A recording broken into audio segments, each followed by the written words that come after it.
terror strikes a southern town. These women were savagely beaten, strangled with a stocking, and raped. It was unheard of. What made it all the more horrifying was that it was a serial killer. Dubbed the stalking strangler, the killer strikes at will. The police seem so powerless. When a suspect is finally tracked down, He was a pimp. He was a professional burglar. He was a puzzle. he's convicted and sentenced to die. It all seems open and shut. I think they got the right guy. Or did they? In-depth, insightful, in a class of its own. It's America's leading journal, Vanity Fair. Contributing editor David Rose unearths seeds of doubt.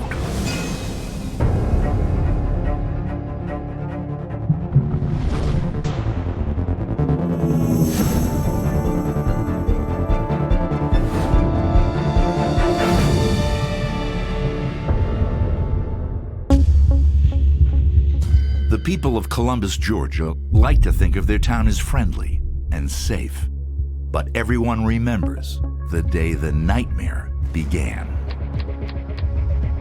A lady who was very influential, Fern Jackson, she doesn't show up for work. Fern Jackson was a health department official, and she was deeply loved. Someone goes around to her house and finds this appalling scene. She was found on her bed, and she was beaten on the left side of the face. She was strangled with a stocking, and she had been sexually assaulted, raped. Fern Jackson's house is ransacked, but no valuables are missing. The brutal killing sends shockwaves through Columbus, Georgia's second largest city, still grappling with a history of racial tension. People here are going to hate me for saying this, but it was a racist community to begin with, and it has a violent history. But it was unheard of for a respected, elderly white woman to be sexually assaulted and killed. And so that got everybody's attention. In the late 1970s, senseless murders are on everyone's mind. Just 1 month earlier, New York police arrested David Berkowitz, the infamous Son of Sam killer. Berkowitz had terrorized the city for a year, stalking and shooting innocent young women. This is the man police say is the .44 caliber killer. He had a faint smile as police moved him around the city today. The FBI recently coined a new phrase to describe psychopaths like Berkowitz: serial killers.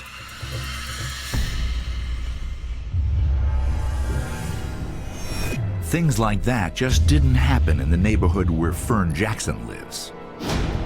Winton is one of the oldest neighborhoods in Columbus, home to wealthy families before the Civil War. It's an upscale neighborhood. There are beautiful antebellum homes there. Then, 9 days later, in the same Winton neighborhood, Jean Diamondstein, 71, owner of a small department store, is found strangled in her bed. Jean Diamondstein, who lived right up the street from Fern, was assaulted brutally and killed. These two women were savagely beaten on the left side of their face. They were strangled with a stocking, and they both were raped. The first murder of Fern Jackson was a horrifying event in Columbus. But what made it all the more horrifying was that there was another killing quite clearly by the same individual, the same modus operandi. It was now clear that there was a serial killer. The media dubbed Columbus's serial killer the Stalking Strangler. And the police announced they have arrested a suspect, Jerome Livas. They had a man called Jerome Livas in custody who had not only confessed to murdering his then partner, but also to the murders of Mrs. Diemenstein and Mrs. Jackson. And this was a fantastic coup. The city can breathe again. Detective Mike Sellers remembers driving through Winton and passing the home of a friend's grandmother, noticing how frail she was. Mrs. Scheibel, she was 89 years old and legally blind, and she was on a walker, and she was in her front yard, and I saw her picking up magnolia leaves and putting them in a basket. Then, just days later, with Jerome Livas behind bars, Florence Scheibel is found murdered, exactly like the others. One of the other things that this murderer would do, before he left the victim's body there, all the victims' faces were covered up either with a pillow or the bedspread, so that when you went into the homes that you did not see them until you pull the covers back or remove the pillow from the victim. If Jerome Livas is the stalking strangler, then who murdered Florence Scheibel? Police assume it must be a copycat killer. But then a newspaper reporter interviews Livas, and the police's main suspect confesses to murdering Presidents Kennedy and McKinley. Jerome Livas proceeded to confess to every killing since the Garden of Eden, so it became a laughing stock. Murders continued to occur, and so it was obvious that it wasn't him. With the real stalking strangler still on the loose, investigators flood into Winton. They began to put more police officers in uniform in the Winton area, especially at night, to patrol the area for anyone that was walking in the area, to stop them and ID them. It wasn't even confined just to the police. There were state troopers, there were soldiers from Fort Benning, the huge military base, which is right next door to Columbus. But just 4 days after Florence Scheibel's murder, and despite the massive police presence, Martha Thurman, a 69-year-old schoolteacher, becomes the stalking strangler's fourth victim. The community reacted in various ways, from panic to fear to anger, and the police weren't immune. It was not a police department prepared for such a case. They had no leads, they had nothing. There was a growing sense of horror and outrage and anger that the police seemed so powerless to do anything about these crimes.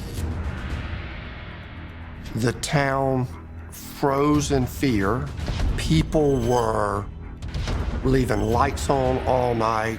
People were spending the night with relatives. People were getting with their neighbors and attaching panic buttons. Police go door to door to identify possible victims, elderly single white women. Young officers are assigned to guard them after dark. So we virtually went in and sat in the dark while these ladies slept, hoping that the killer would attempt to break in the house. December 28th, 1977, sometime after midnight, the strangler assaults and kills 74-year-old Kathleen Woodruff. She was strangled with a scarf that was, if I remember correctly, a University of Georgia emblem scarf. The city was virtually going nuts. Shortly, they formed a task force, and they put some of the best police they had on it. The undercover agents were everywhere. Weeks pass without an attack. Then, in one night, the strangler strikes with a boldness that shocks everyone. It was a night in February 1978. It's still known as the Night of the Terrors, where a lady was woken up being attacked by the strangler, and she pressed a panic button. 74-year-old Ruth Schwob, who is trained in judo, manages to fight off her masked attacker. And the killer ran away. Now, Within minutes, the whole place was surrounded by law enforcement vehicles. What does the killer do? He quietly climbs into another woman's house, rapes her and murders her, and slinks away completely undetected. The body of Mildred Borum, 78, is found later that day by police. She had been strangled with the Venetian blind cord that had been ripped down from her window. That was number 6. For a time, the killings stop. Some speculate that the Strangler has moved on, scared off by the massive law enforcement operation. Unfortunately, there was a number 7. This was the very first case that did not occur directly in the Winton neighborhoods. This one occurred on a street called Steam Mill Road, and this was probably 5 miles from the Winton neighborhood. The lady's name was Janet Kofer. The killer treated Janet Kofer in the way that he had the others. He raped and strangled her, but he also bit her savagely on her breast, and he left a deep bite wound. Imagine the fear that overtook the city at that time, that now he's not just on this 1-2 mile neighborhood area, now he's going out in the city other places. So it became frantic. Columbus awaits the next victim. No one doubts now that the stalking Strangler could strike anywhere.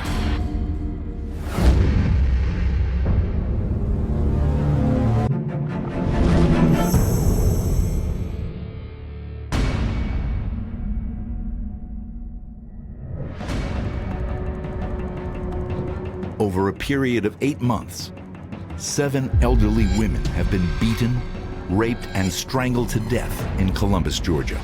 Nobody was in custody. There were no plausible suspects for these crimes. Searching for any clue, the task force investigating the serial killings begins to look at burglaries that occurred around the time of the murders. The police became obsessed that any crime in the Winton area committed during the time of the stranglings must be the work of the Strangler. The thought was, between those detectives and the rest of us, that no one in their right mind would burglarize a house in Winton with all the police out there crawling everywhere unless they were the killer. Less than a month after the first murder, an intruder enters the home of 2 elderly sisters, Callie East and Nellie Sanderson. Fortunately, that night, Nellie Sanderson's son Henry and his wife are visiting for a few days. This burglar, if you will, looked in their room, then went to the other bedroom and opened the door and found Mr. Sanderson and his wife asleep. When Henry wakes up the next morning, his car is missing. The police find the vehicle a few days later. The gun Sanderson kept in the glove compartment is gone. Mr. Sanderson had a Ruger .22 caliber pistol in the glove box of his car, and that pistol was taken. Police speculate that the thief intended to attack the elderly women and was only deterred by Henry Sanderson's presence. They suspect that the man who stole Sanderson's car is the stalking Strangler. If they can locate the missing gun, police believe they'll find the killer. They had a picture of the stolen weapon on the front page of the paper, and they became convinced that this would help them track the Strangler. We never got any useful response from that gun being displayed that I remember, so that was a dead end.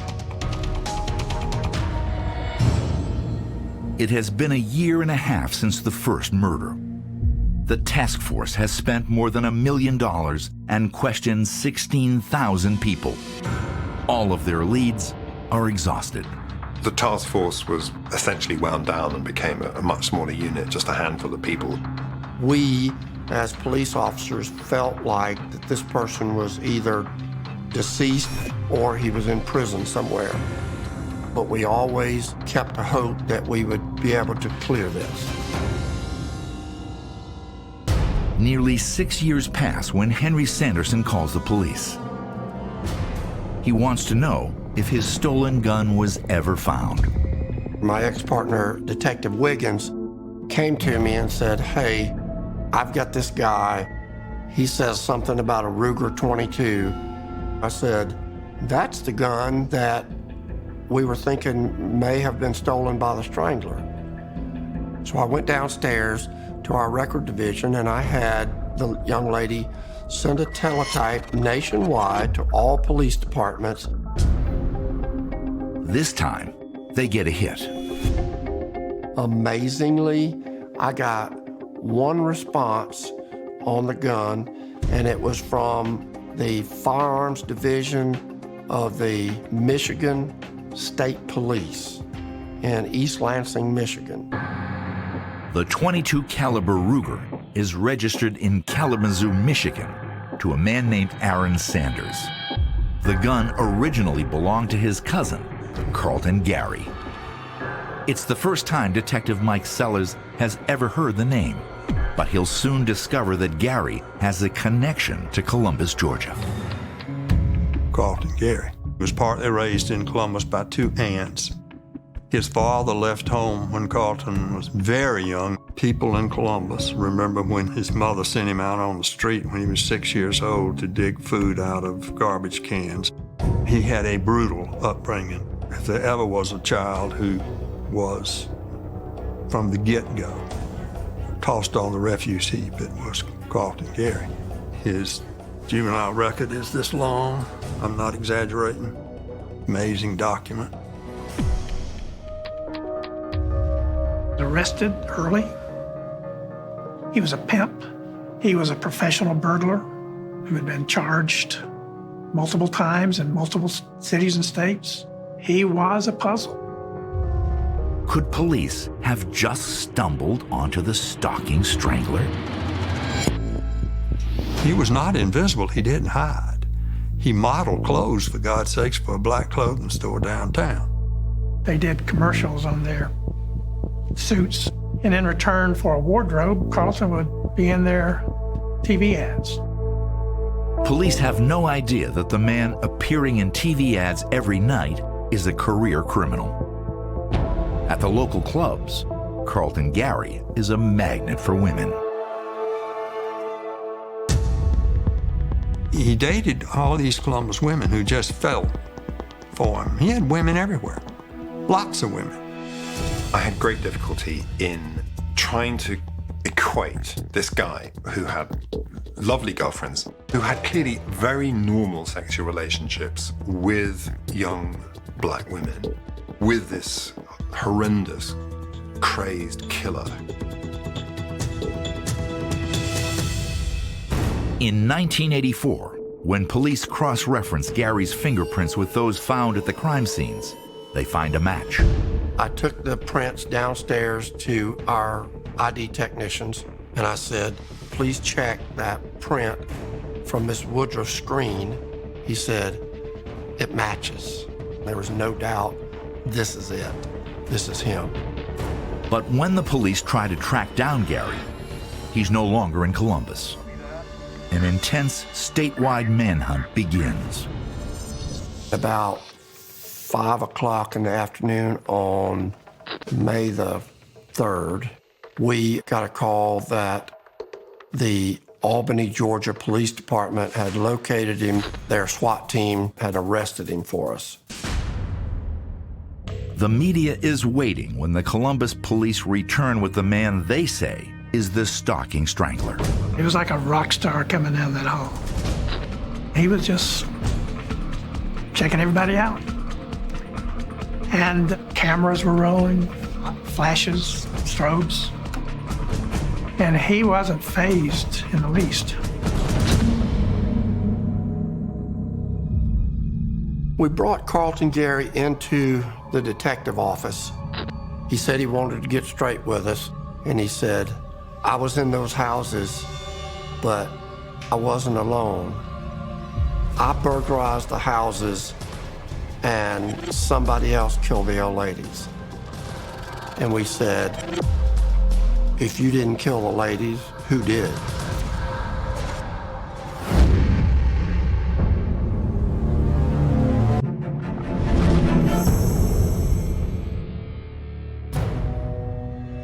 Columbus police have Carlton Gary in custody, the man they believe is the stalking strangler.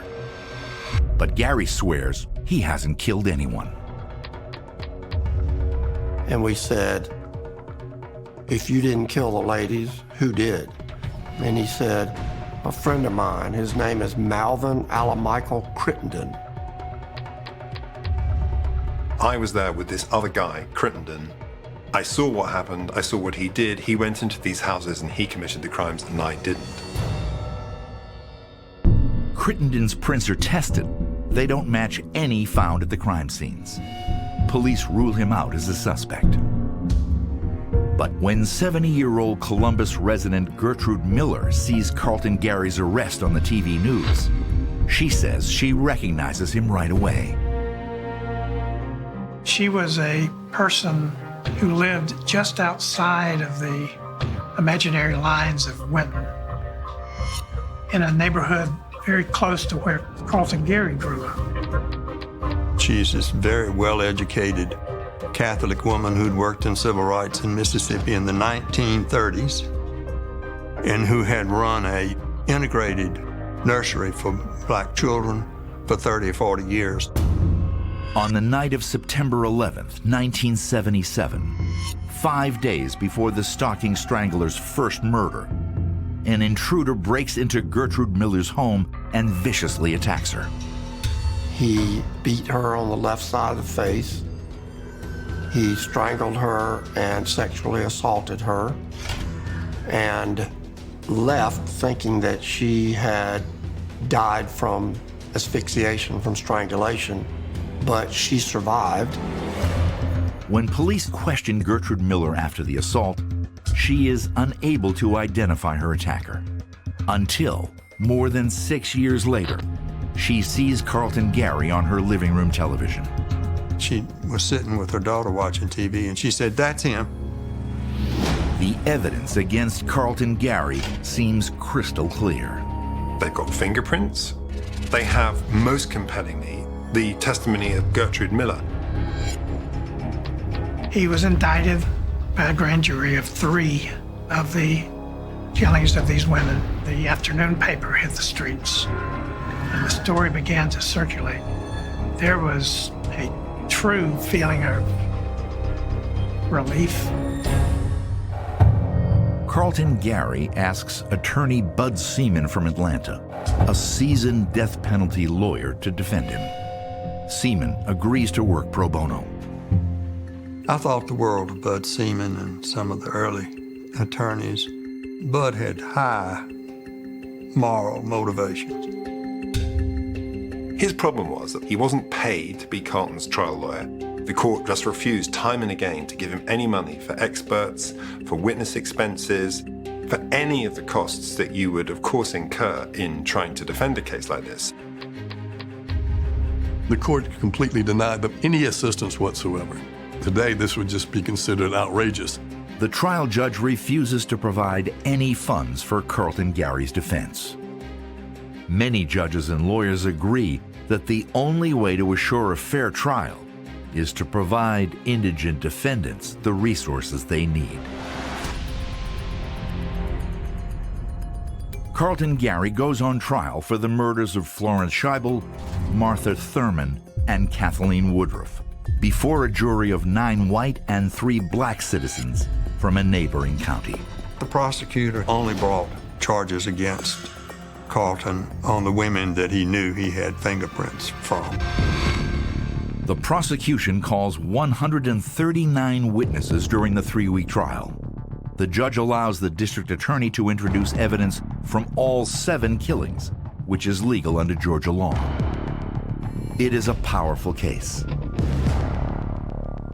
The prosecution was trying to suggest that Carlton Gary had been this driven sexual predator. From 1970 onwards, he had had this fiendish, murderous interest in elderly women. So the prosecution had all the resources of the Georgia Crime Lab and other experts that they could bring into the case, but the defense was not allowed to have any funds. His defense was defenseless. He had a single lawyer without any funds, without any resources to assist him. The verdict came quickly. We, the jury, find the defendant guilty of the murder of Florence Burrs Scheibel, count 1, indictment 48573. Guilty of 3 slayings, murders. The sentencing came quickly. Execution. At the time, that would have been in Georgia's electric chair. It is further ordered and adjudged by the court that the defendant Carlton Gary shall be executed. The people of Columbus celebrate the verdict. But Carlton Gary insists that he's not guilty. He believed that he had not had a fair trial and that he was innocent. Year after year, a series of lawyers petition the court for a new trial. After 10 years on death row, Carlton Gary's defense team finds a new ally, British investigative reporter David Rose. It was the summer of 1996, 20 years ago. I headed down to Columbus to look at the way the death penalty was working there. And you don't have to be in Columbus, Georgia for very long until you hear the name Carlton Gary and about the Stalking Stranglings case. I thought this was a case that merited further attention, and some very strange things had happened at his trial. There was evidence even at that early stage which suggested that, he may well have been wrongfully convicted, that he was in fact innocent of these crimes. He has the way of getting people to talk to him. At some point I said, listen, David, you're helping us so much. Why don't we make you an investigator in the case? Because you're doing it already. Rose begins speaking with members of the original task force who worked on the 20-year-old case. Most of them tell Rose that Carlton Gary got what he deserved. But one man isn't so sure. A GBI agent came to us who had been part of the task force, and he said there was a footprint at one of the entries of one of the crimes. He had photographed this footprint, he'd measured it, and it was a size 9 sneaker. It was quite clear that this must have belonged to the killer. Carlton Gary has size 13.5, size 14 feet. In his view, it was one of the most critical pieces of physical evidence. It was totally hidden from Carlton Gary's trial. Equally troubling, a mysterious cast of the Strangler's teeth made from the bite mark on the breast of Janet Kofer, the killer's final victim. The existence of the bite cast was withheld from the original defense team. Where was this cast? Nobody had any idea. It had apparently been disappeared.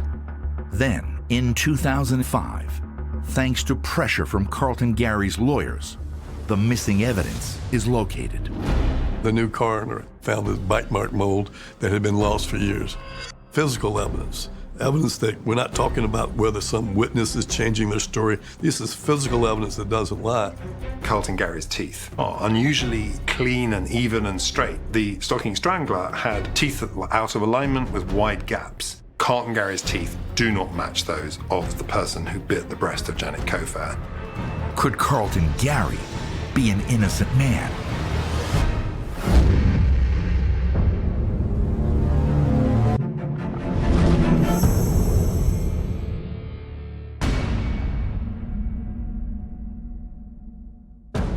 Vanity Fair writer David Rose is convinced that, guilty or innocent, Carlton Gary did not get a fair trial.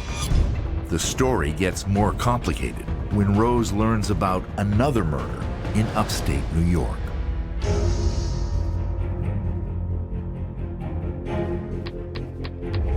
The first time I heard the name Marion Fisher, I was assigned to the cold case task force for the Syracuse Police Department. and Marion Fisher's file was one of the first cases that we reviewed. She was a physical education teacher, totally innocent victim that was murdered. Best of my recollection, she had her husband, John, and 2 children, a boy and a girl. I think Marion was 40 at the time of her death. The body was discovered by 2 pre-teenage boys who were actually riding their bicycles down Lafayette Road. They observed the body just off on the side of the road beyond a hedgerow. She had been strangled and she had been sexually abused. Marion Fisher's body is found 3.5 miles away from the bar where she had been seen the night before. Marion Fisher and her husband had been out the previous night at a place called The Barge, and they had a couple of drinks there. And at that point, Marion and her husband, John, got in an argument, and Marion left the bar, never to be seen again. According to Mr. Fisher, when he woke up the next morning, he had heard that a body was discovered, and he called the police department, worried that it may be his wife.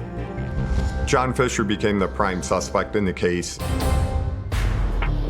The alibi kind of fell apart. He said that he was home all night, and yet 3 kids in the neighborhood all swore that he left the house that night. And then probably the final things was he failed a polygraph, but based on the evidence available to him, the then district attorney did not authorize charges to be brought against Mr. Fisher. It goes unsolved. It was as cold as a case could get. In August 2007, after Lieutenant Rockwood reopens Marion Fisher's cold case, he meets with John Fisher to get a sample of his DNA.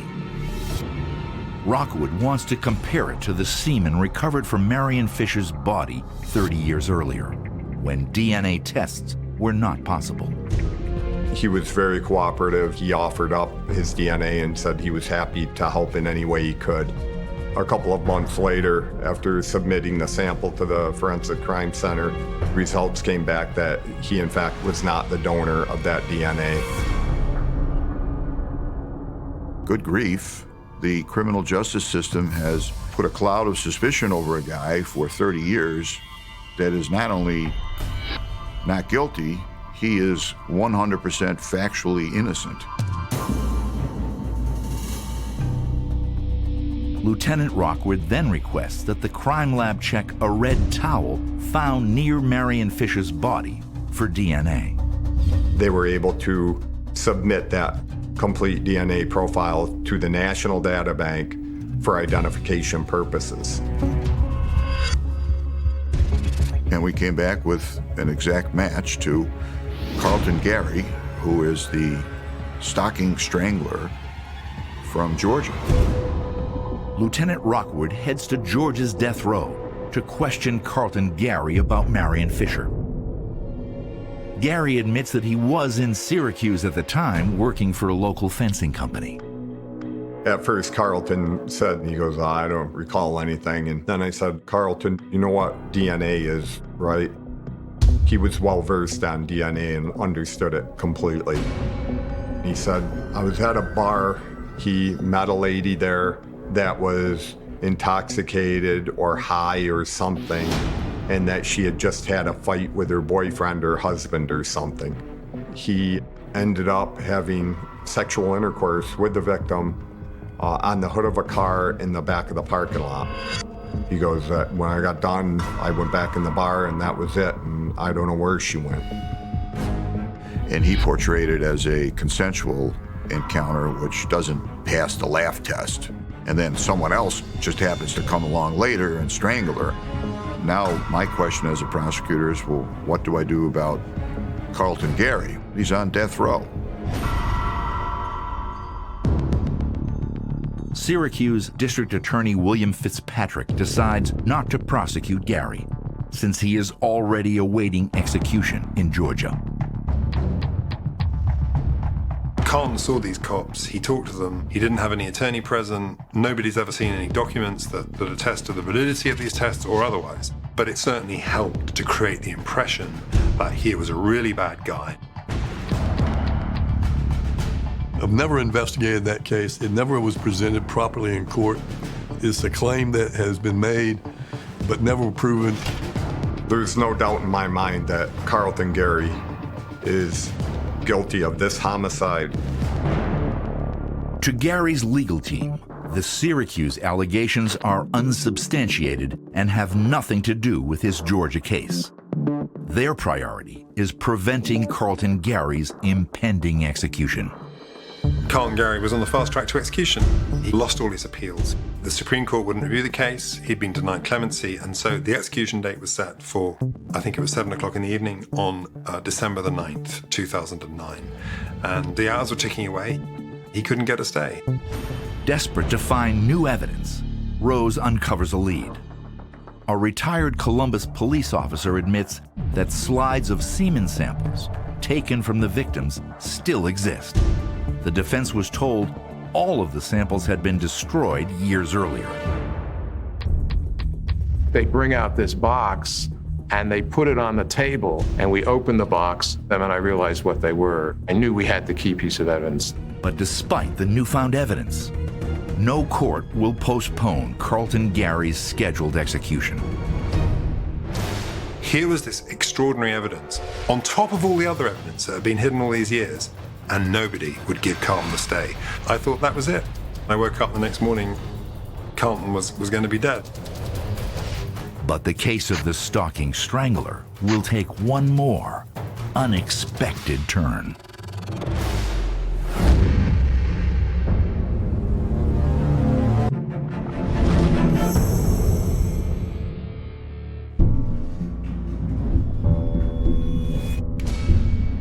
So it came to the day of his execution.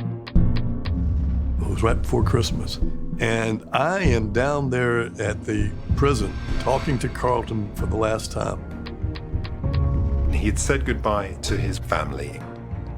They had already prepared him for execution. We were driving, and I looked at my watch, and I told my wife, I said, Carlton Gary is about to be executed. My cell phone rang, and it was actually Michael McIntyre, Jack's colleague, saying, "We got a stay of execution. It's incredible. You know, Carl isn't going to die tonight." The Georgia Supreme Court had stayed the execution and was allowing the DNA evidence to go forward. Saying that the items that had been found in the Columbus Police Department from the crime scenes had to be DNA tested to see if they matched Carlton Gary.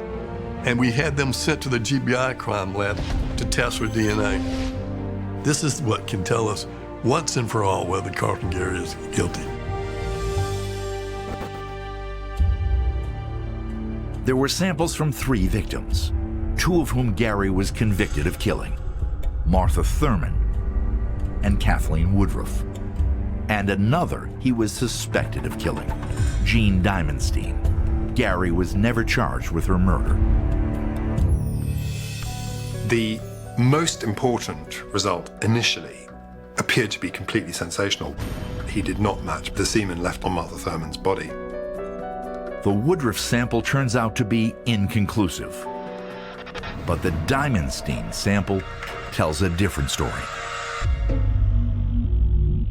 In the Diamonstein case, one of the samples we sent to the GBI crime lab to test, and they came back and said, well, that matches Carlton Gary's DNA. Well, they say that this shows that Carlton Gary was actually the killer. He was never charged with Jean Diamonstein's murder. Given the contradictory DNA results, the defense searches for more physical evidence. The defense discovered that there were yet further items belonging to Gertrude Miller, the woman who had survived the Strangler's attack and been raped but not murdered.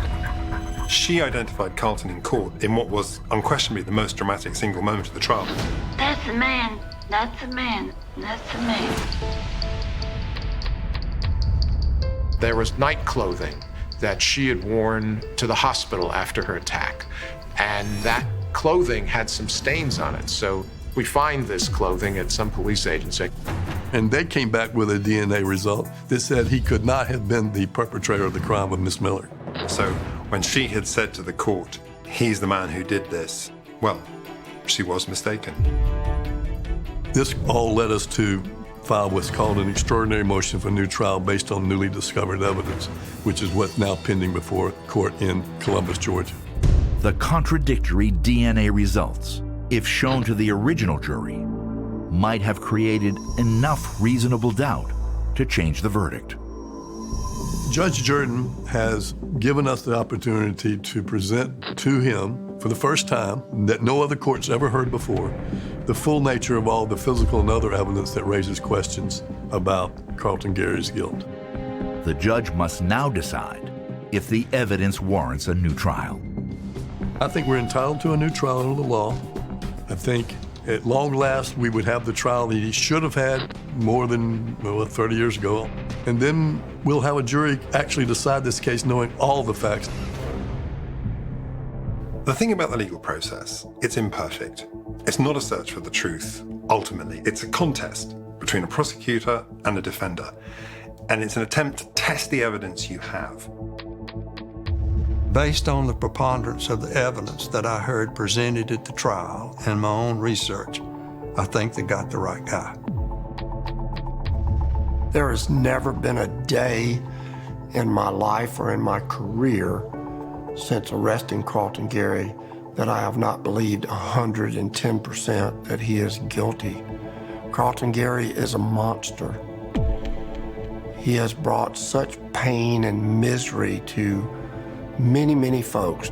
I have no reservations about saying he never got a fair trial, not one reservation whatsoever. But all the science tells me he didn't do it. All the circumstances surrounding this case says he didn't do it. There is certainly more than a reasonable doubt about his guilt.